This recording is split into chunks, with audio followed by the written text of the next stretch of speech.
Vijay Sethupathi, Katrina Kaif நடிக்கும் merry Christmas உங்கள் அபிமான திரையரங்குகளில். அரசு பணி தேர்வு குளறுபடிகளை தடுப்பது குறித்து பரிந்துரைகள் வழங்க விசாரணை குழு அமைக்க தமிழ்நாடு அரசு பணியாளர் தேர்வாணையத்துக்கு சென்னை உயர்நீதிமன்றம் உத்தரவிட்டுள்ளது. தமிழ்நாடு அரசு பணியாளர் தேர்வாணையம் 2011ஆம் ஆண்டு நடத்திய குரூப் 2 தேர்வில் உரிய மதிப்பெண்கள் பெற்றும் தேர்வு செய்யப்படாததை எதிர்த்து திருப்பூரைச் சேர்ந்த சாய்புல்லா என்பவர் சென்னை உயர்நீதிமன்றத்தில் வழக்கு தொடர்ந்தார். வழக்கை விசாரித்த உயர்நீதிமன்றம் மனுதாரருக்கு சாதகமாக தீர்ப்பளித்ததால் அதனை எதிர்த்து அரசு பணியாளர் தேர்வாணையம் சென்னை உயர்நீதிமன்றத்தில் மேல்முறையீடு செய்தது. வழக்கை விசாரித்த நீதிபதிகள் தனி நீதிபதி பிறப்பித்த உத்தரவின் அடிப்படையில் மனுதாரரை பணிக்கு தேர்வு செய்ய வேண்டும் என உத்தரவிட்டது. மேலும் 4 அதிகாரிகளுக்கு எதிரான ஒழுங்கு நடவடிக்கையை சட்டப்படி விசாரித்து முடித்து 4 மாதங்களில் நீதிமன்றத்தில் அறிக்கை தாக்கல் செய்ய தமிழ்நாடு அரசு பணியாளர் தேர்வாணையத்துக்கு உத்தரவிட்டனர்.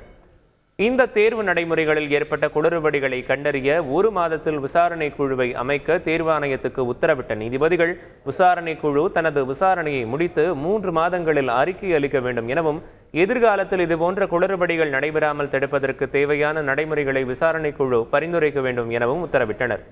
விஜய் சேதுபதி, கட்ரினா கைஃப் நடிக்கும் மேரி கிறிஸ்மஸ் உங்கள் அபிமான திரையரங்குகளில்.